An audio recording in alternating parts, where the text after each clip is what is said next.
under multiplication,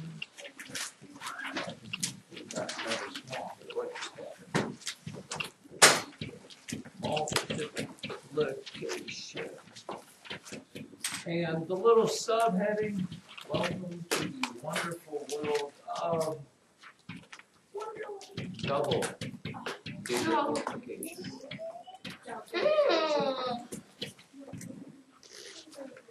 Double digit multiplication. Now, the one thing, let's just do an example there. Something you kind of need to think about, and we've always done this, good, bad, or otherwise. You know, if you have,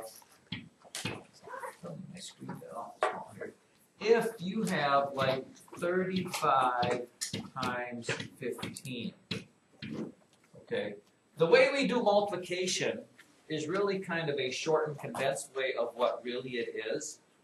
Okay, and I'll tell you how to do it. The steps are pretty easy.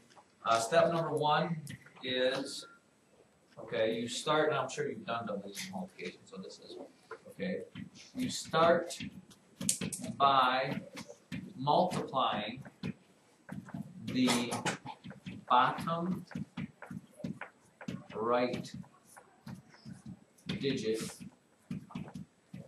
by the top number. Give you a chance to write that. Start by multiplying the bottom right digit by the top number. Now, what you have to understand is this digit right here, which is this digit, this is our first step. We multiply this digit, which is in the ones place of this number, and I multiply it by 35. So I take 5 times 5, I get 25. And then with the 2, I carry it up here, just like I do with multiplication. The 5 times 3 is 15, plus 2 is 16, 17, 175. That's what I get when I multiply 5 times 35. We've done that before. You are looking at me like that's something. Grayson, you with me? First step, boom, just one. Step number 2. Number 2 then is you multiply. Oh, step number 2 is the first thing you do is you put down a 0. Put down a 0 to start, which means this. I put down a 0 right here.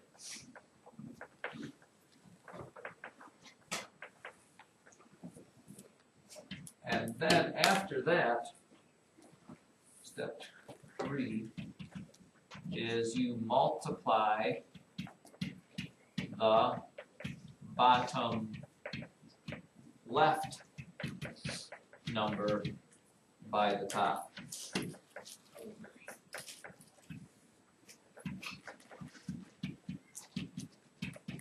It's not difficult. So now once you put that 0 down there, then you take the bottom left number, this 1, and you do the same thing that you did with the 5, and you multiply it times 35. Well, to do that, 1 times 5 is 5, and then 1 times 3 is 3, which makes sense because 1 times 35 is 35. And then your last step, I'm guessing you probably know this step. Step number 4 is you add the bottoms, which means you do this.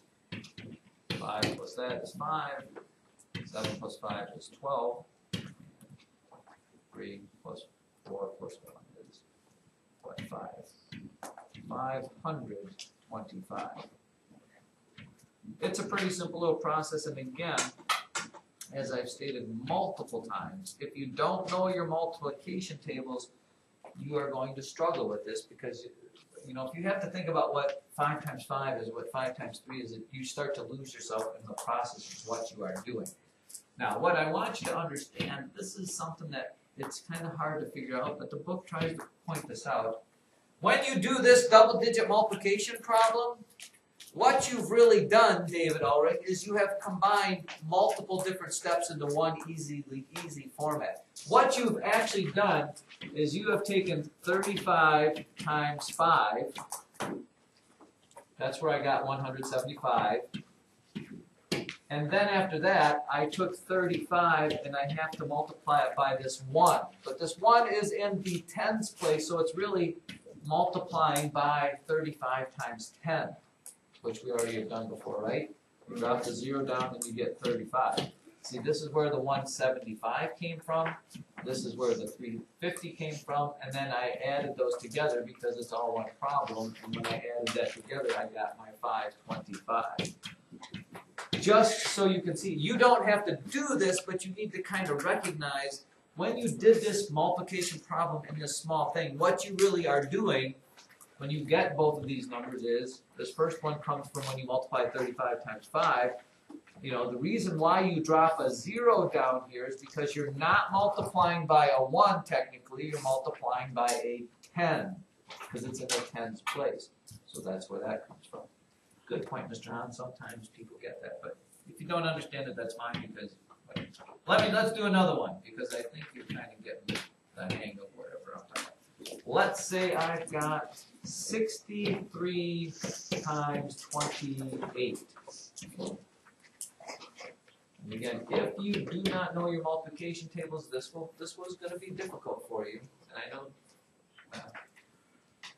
Following the steps, you always start with the bottom right number and you multiply it. It's like multiplying 8, God bless you, God bless you, God bless you, 8 times 63. You do 8 times 63, it's 8 times 3 is 24. You have to put the 2 up there. 8 times 6 is 48, 48 plus 2 is 50. Please be careful. Okay, you put this 2 up here, make sure that you know that you used it with the 8 and it doesn't really go with the 2. So maybe you want to cross it off so you don't get confused, but I don't know. Now, what's the next step? This is what people always forget to do. Before you multiply by the 2, you must know that, Elijah, it is in the tens place, so I have to. That's 0? Yeah, you always start that second row with a 0. And then you can multiply the 2 times those things. 2 times 3 is 6. 2 times 6 is 12. And then adding those together, you get 4, 6, 7, 1, 1,764. Somehow this thing got really small.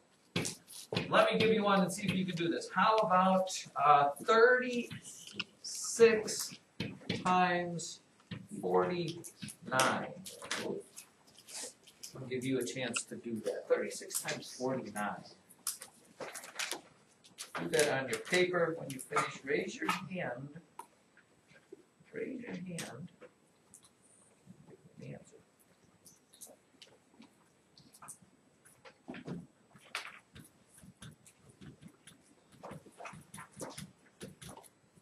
$36 times 49. Should not take you terribly long to do that.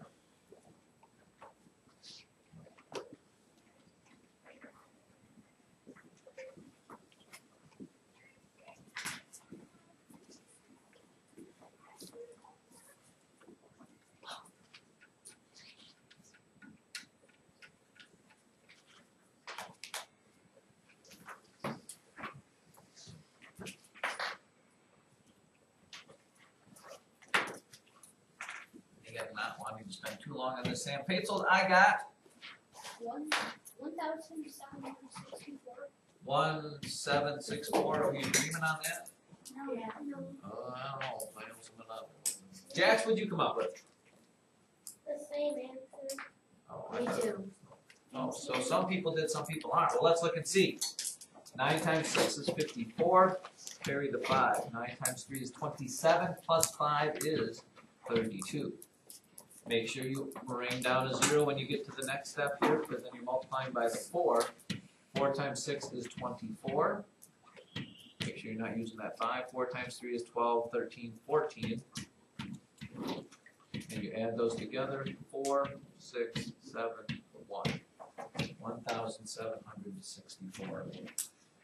Hopefully, if you made a mistake, you know where it is. I know. And again, this comes from practicing and knowing your multiplication tables. Now, what I need you to do is open your books to page 329. So I'm just going to clear up some mucky waters of your disillusionment here.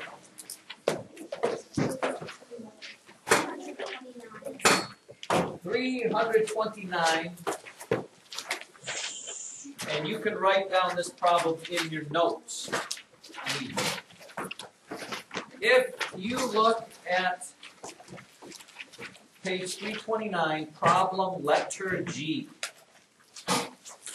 Mr. Musoki wants to multiply 12 by, and then in parentheses they have 20 plus 3. They have 20 plus times, wait, is that, no, I'm sorry. I have that backwards. Okay. 12 and 20 plus 3 in parentheses. 12 times, is that right? 20 plus 3. Okay, just listen carefully. The book asks you to show 2 ways to do this. And simply being, the 2 ways to do this would be, the first way is you can multiply 12 by 20. I'm sorry, let me do that. You can multiply 12 by 20 and you get 240. And then you can multiply 12 times 3, which is 36. And then you can add those together and get 276. That is way number 1. We call that the distributive property. Have we talked about distributive property ever? What does the word to distribute something mean? Kind of like to pass out? Well, this 12 gets distributed times this, and it gets distributed times that. That's where 12 times 20 came from. Plus 12 times 3, add them together, you get that. That is way number 1. Guess what way number 2 is? No, there's no long division here. This is multiplication. It is adding these together first. What's 20 plus 3? 20. The second way to do it is take 12 times 23, which is what we talked about today. If you take 12 times 23, you multiply by the 3. 3 times 2 is 6. 2 times 3, you just add a 0, which is what people are going to forget. 2 times 3, 2 times 2 is 4. 2 times 1 is 2. And then you add that together, and guess what you get? 276. This is way number 2.